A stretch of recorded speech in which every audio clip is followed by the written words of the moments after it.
Bonjour à tous, on se retrouve aujourd'hui pour la dégustation de la box du mois d'octobre dans laquelle on va retrouver un vin blanc et une bière pour changer un petit peu et vous allez voir, pas des moindres. On commence par le blanc, on va commencer en fait par donc le Bourgogne Haute-Côte de Beaune de chez Claire Naudin du domaine Henri Naudin. Grand domaine de Bourgogne, situé juste entre la Côte de Nuits et la Côte de Beaune. Et ensuite, on va continuer sur donc, la saison canadienne de Marielle, qui est une petite édition limitée qui est sortie parmi tant d'autres pour les 25 ans de la brasserie Thirier. Donc, petite présentation du domaine, on est donc chez Claire Naudin, qui est une vigneronne très talentueuse de Bourgogne, qui est propriétaire du domaine, qui est revenue sur le domaine familial en fait en 91. Et on est sur un domaine qui est situé juste entre la Côte de Nuits et la Côte de Beaune. Donc ils ont une partie de leur parcelle en Côte de Nuits, une autre partie sur la Côte de Beaune. Aujourd'hui, on goûte un blanc de la Côte de Beaune qui est juste au sud en fait de la Côte de Nuits, tout simplement. Claire Naudin, c'est pour moi une des grandes vigneronnes de Bourgogne pour plusieurs raisons. Tout simplement parce qu'elle aspire déjà à faire des grands vins de gastronomie et c'est plutôt une réussite jusqu'à aujourd'hui. Et au-delà de ça, c'est une vigneronne qui est vraiment en quête de bon sens dans ses modes de culture, dans son élaboration du vin. C'est des vins toujours d'une grande classe, d'une grande simplicité. C'est jamais dans l'exubérance. C'est vraiment la finesse et l'élégance qui va primer sur les vins de Claire. Donc, on va déguster ça ensemble sans trop attendre. Là, on est donc sur les Hautes-Côtes de Beaune. C'est une parcelle qui est située sur la commune de Pernan-Vergelès, sur des vignes qui ont été plantées, je crois, dans les années 2000, 2001, je crois, un truc comme ça. Et donc, pour situer là, ici, la situation de la vigne, on est sur le vallon voisin de la colline de Corton, où on a le grand cru Corton et Corton-Charlemagne. Donc on va goûter ça sans plus attendre. Déjà, on est sur un vin qui a une superbe couleur, grande brillance. On a une belle intensité de couleur, on est sur des reflets un petit peu dorés. Alors on est sur un millésime jeune, on est sur le millésime 2019.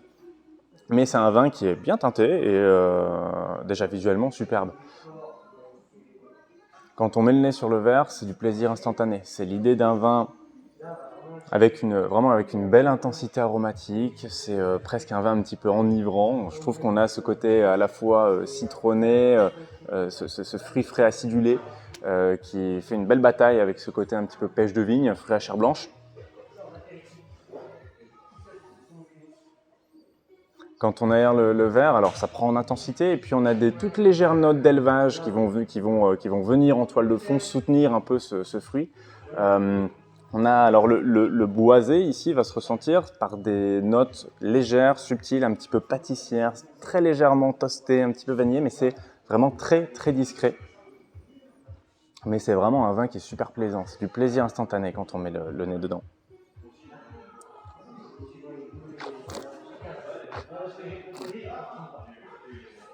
En bouche, je trouve ça top.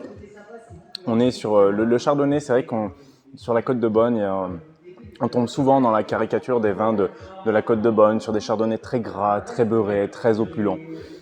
Et ce que je trouve intéressant, c'est que ici, quand on goûte le vin, on a une attaque qui est vive, qui est dynamique. On a beaucoup de fraîcheur, mais ça nous emmène sur un cœur de bouche qui est ample, qui a du gras, qui a du volume. Ça, c'est typique des chardonnays bourguignons avec un élevage en barrique et un élevage sur les lits du vin.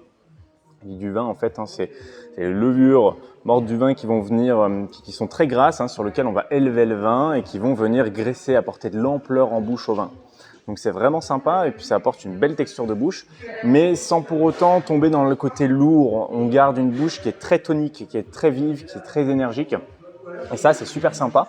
Et on va arriver sur une finale où on retrouve un petit peu les notes aromatiques qu'on avait au nez.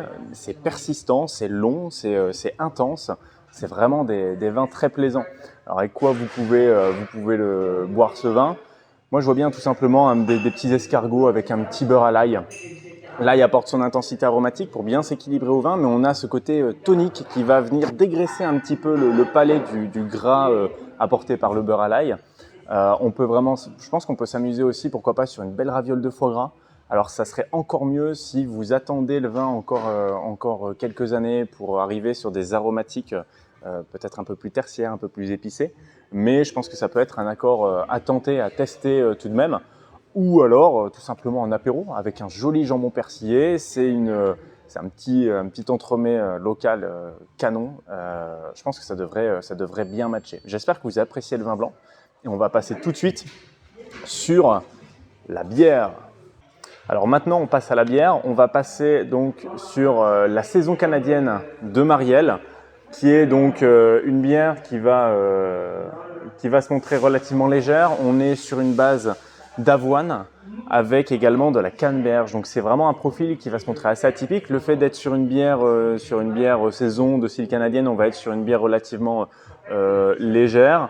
Mais on va voir que l'avoine apporte quand même pas mal de structure, pas mal de richesse en bouche, et puis la canneberge apporte une vraie typicité. Donc on goûte ça sans plus attendre. Vous allez voir, alors on sort un peu des sentiers battus, des grandes classiques. C'est l'idée de découvrir des profils de bières sur lesquels on n'irait pas forcément instinctivement. Ce n'est pas des bières pour tous, mais c'est vraiment des bières purement découvertes. Et en plus, alors moi j'ai triché, j'ai déjà goûté avant, mais c'est vraiment canon, c'est vraiment très bien fait. Bon, on est vraiment sur ce côté maltais, on sent la céréale, hein, on sent vraiment la céréale, ce côté un petit peu grillé, une épice légère, mais c'est vraiment sympa. C'est des bières qui sont relativement aromatiques, donc c'est vraiment plaisant. Ouais, dès qu'on l'aère, ça prend encore en intensité, et puis on a ces légères notes de canneberge qui pointent le bout de leur nez.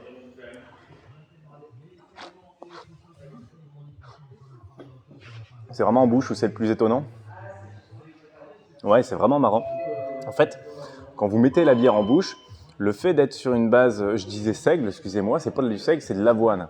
Et le fait d'être sur une base d'avoine, en fait, on va vraiment avoir ce côté très onctueux, très riche en bouche, avec une bulle qui est crémeuse, qui est généreuse. Donc c'est vraiment sympa. Et puis on a la canneberge qui vient apporter un peps, une énergie, ce côté très acidulé, très sapide. C'est vraiment sympa. On a une bière qui est bien structurée, une bulle qui est vraiment crémeuse, qui est enveloppante. C'est vraiment canon. Je trouve ça très joli, très bien équilibré. Et puis on a cette finale où on a les houblons qui viennent reprendre un petit peu d'importance, qui viennent apporter des jolis amers, qui viennent tendre le palais, faire saliver.